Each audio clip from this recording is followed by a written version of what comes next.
Salut à tous, donc à la recherche d'un générateur pour fabrication d'une éolienne fait maison, je vous propose ce petit dispositif. Alors on va faire le tour de présentation vite fait. Ici c'est un moteur de vélo électrique de récupération. Alors en fait la jante elle est morte, donc c'est pour ça qu'ils l'ont jeté. Ici on avait la cassette, donc c'est une roue arrière de vélo électrique. Alors on va prendre la plaque signalétique. Tac. Alors c'est un moteur brushless 24 volts réducté avec roue libre. Donc c'est à dire que le moteur ne peut tourner que dans un sens. Et dans l'autre sens c'est la roue libre. Voilà. Donc là ça entraîne et là c'est la roue libre. Donc il pourra tourner que dans ce sens là. Alors après on a un petit module, un petit régulateur de éolienne. Donc je vous mettrai les liens. C'est un petit régulateur type éolienne. Donc on a le schéma de câblage. Donc là vous avez les bornes plus et moins pour la batterie. Et les 3 phases moteurs. Donc moi j'ai récupéré les 3 phases moteurs ici, que j'ai branché directement sur le régulateur. Voilà. Tac. Alors pour les tests, je vais prendre un petit wattmètre. Ça c'est la batterie qui alimente le wattmètre. Et on va faire un test pour recharger une batterie de 12 volts. Donc voilà, 12 volts, 4 ampères heure. C'est juste pour le test. Et on va également tester en charge directe, c'est-à-dire sans passer par la batterie, voir comment se comporte le générateur qu'on va faire tourner. Alors ce petit module régulateur, lui il est conçu pour une batterie de 12 volts ou 24 volts. Donc 300 watts ou 600 watts sur 24 volts. La coupure se fait à 14. La coupure se fait à 14,4 volts ou 28,8 sous 24 volts. Donc le générateur charge à 13 volts 2. Donc voilà. Alors ce petit module possède un frein moteur, ce qui fait que quand il y a trop de vent, s'il y a trop de vent, le contrôleur, enfin le module régulateur va freiner le générateur pour éviter qu'il s'emballe. Donc il y a un frein générateur en fait. Donc voilà. Alors on va faire un petit test à vide et on va mesurer la tension à vide. Donc c'est parti pour la mesure du voltage du générateur. Donc je vais faire tourner la roue et ça sera à vide. Voilà.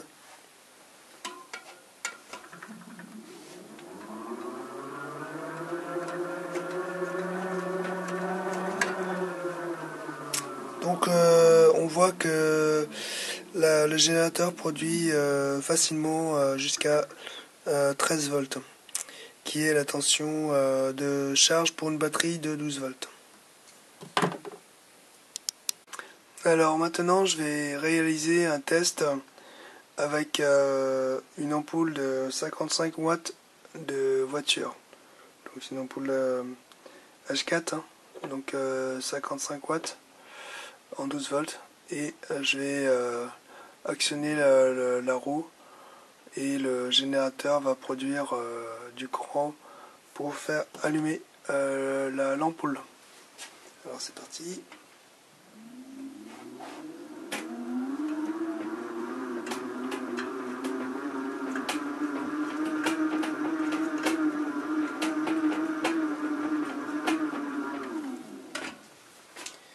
Alors donc on peut voir que au niveau de la rotation de la roue pour générer du 12 volts et ainsi alimenter, faire éclairer l'ampoule, on voit que il n'y a pas besoin que l'hélice tourne très très vite. Donc je vais recommencer et vous allez voir que la vitesse de la roue n'est pas si énorme que ça. Tac.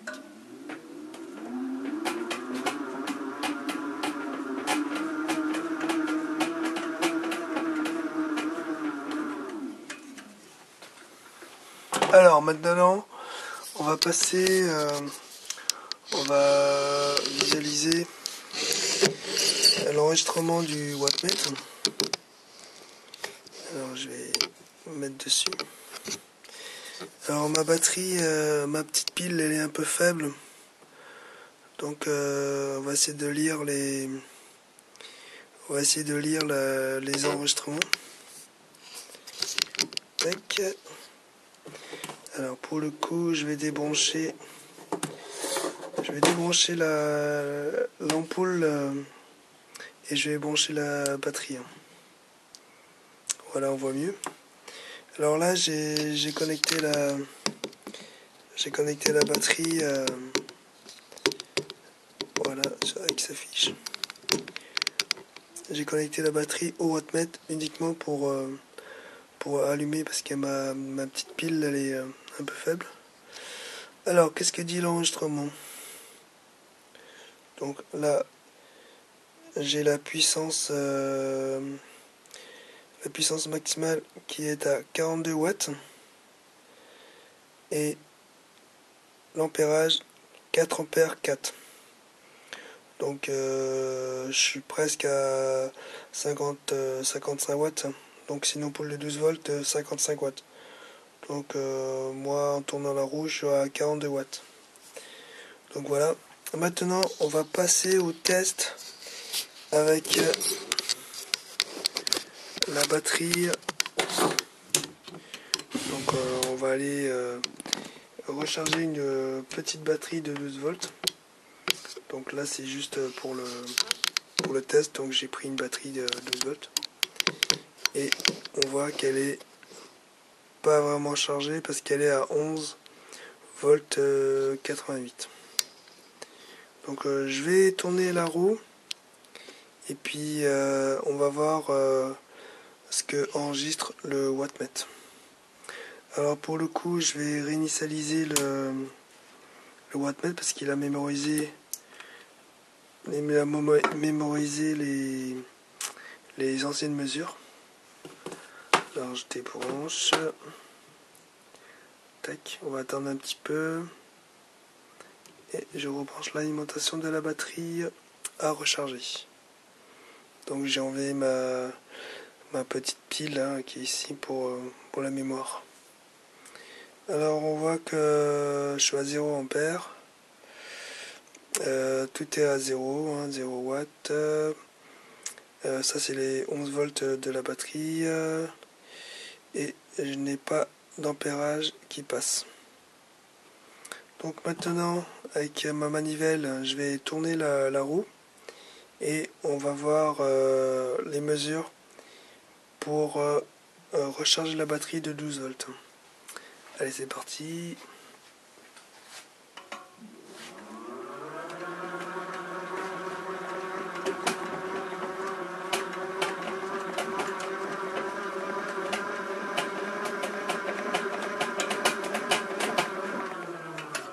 Tac. Alors, qu'est-ce que dit l'enregistrement du wattmètre? Alors là, on a 4 ampères 11 et on a 51 watts. Donc là, ça prouve que ça recharge efficacement une batterie de 12 volts sans problème. Donc puisqu'on fait une charge de 4 ampères avec 50 watts pour ce moteur de vélo électrique. Alors je vais dézoomer pour que vous voyez la rotation de la roue. Donc j'ai mis un marquage ici là pour que vous puissiez estimer le tour minute que j'exerce. Tac, bon, donc je recharge cette petite batterie là. Tac, allez c'est parti.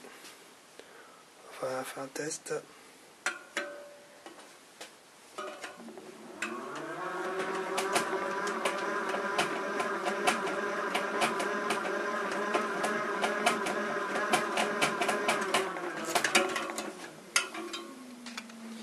Alors on peut voir que il n'est pas nécessaire d'avoir beaucoup de vitesse de rotation de l'hélice, enfin de l'éolienne, hein, ça dépend ce que vous allez mettre comme pale.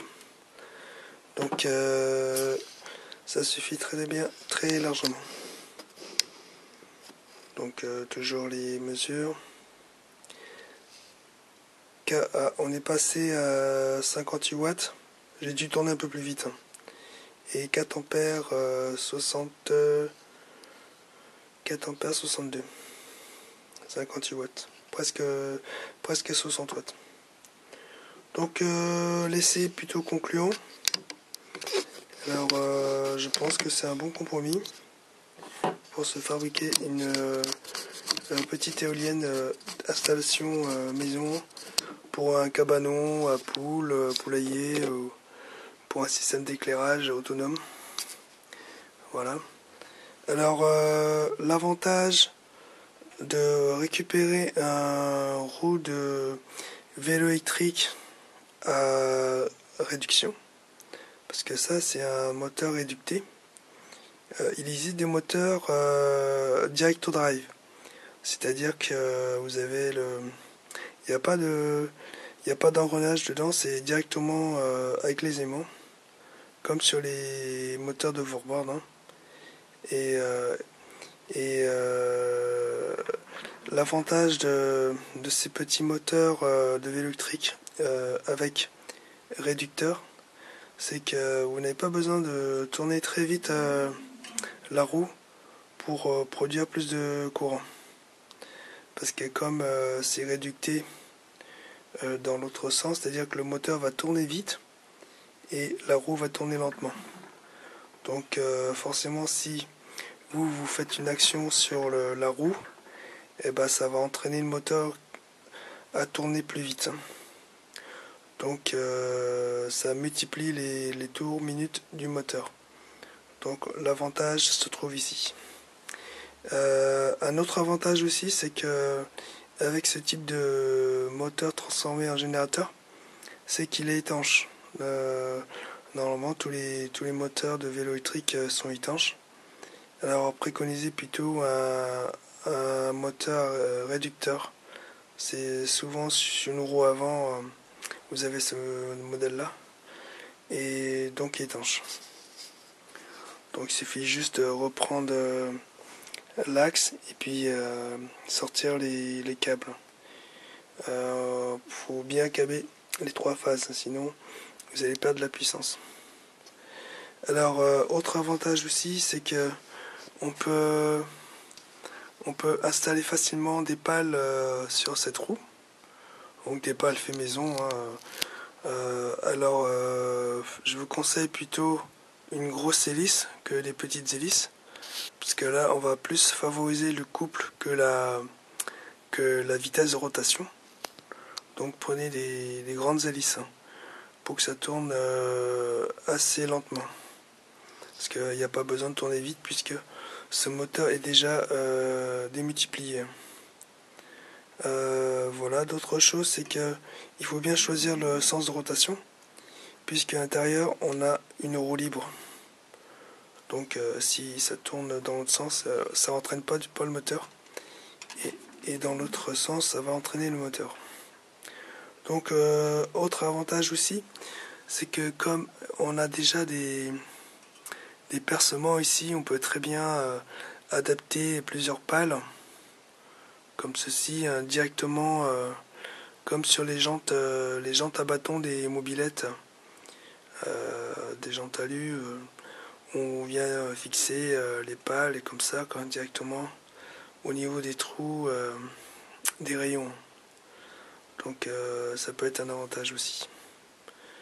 Donc voilà, tout est dit. Donc moi je pense que c'est le meilleur compromis pour une installation 12 volts, 24 volts maximum. Donc voilà. Si cette installation vous plaît, moi je vous conseille plutôt ça. C'est plus simple. Voilà, c'est pour cette petite présentation du montage. Et je vous mettrai les liens pour le petit variateur. Le module régulateur, c'est plutôt un régulateur éolienne qui est fait pour les éoliennes. Et donc pour le câblage, c'est super simple, il suffit juste de reprendre comme le schéma. Alors, autre petite indication, on a un voyant ici qui est le vert pour présence batterie. Tac, voilà, présence batterie. Et on a un autre voyant vert ici pour la présence de charge.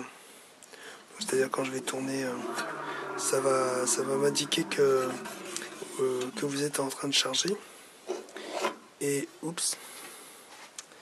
Et l'autre voyant, c'est un petit voyant rouge là ici, où c'est marqué break. En fait c'est le frein. C'est le frein électrique qui permet de freiner l'hélice au cas où il tournerait trop vite pendant les forts vents. Donc voilà pour cette petite présentation d'un système éolien générateur qu'on peut se fabriquer soi-même. Alors après, selon votre installation, vous pouvez éventuellement vous fabriquer une grosse batterie soit de voiture, de récupération, ou soit une batterie au lithium-ion, donc avec les cellules de 18665 de 12 volts. Donc ça permettrait d'avoir une recharge beaucoup plus rapide que les batteries plomb. Alors après, si vous faites une installation d'éclairage avec LED, vous pouvez passer directement sur d'éclairage LED 12 volts. Et si jamais il vous faut du 220, il vous faudra acheter un petit convertisseur DC-AC, c'est-à-dire qui transforme du 12 volts en 220 alternatif. Donc voilà pour cette présentation. Donc maintenant à vous de jouer et surtout n'hésitez pas à récupérer, ne jetez pas ce genre de moteur, même si c'est HS, il y a toujours moyen de le remettre en état. Donc voilà pour cette vidéo, puis je vous dis à bientôt.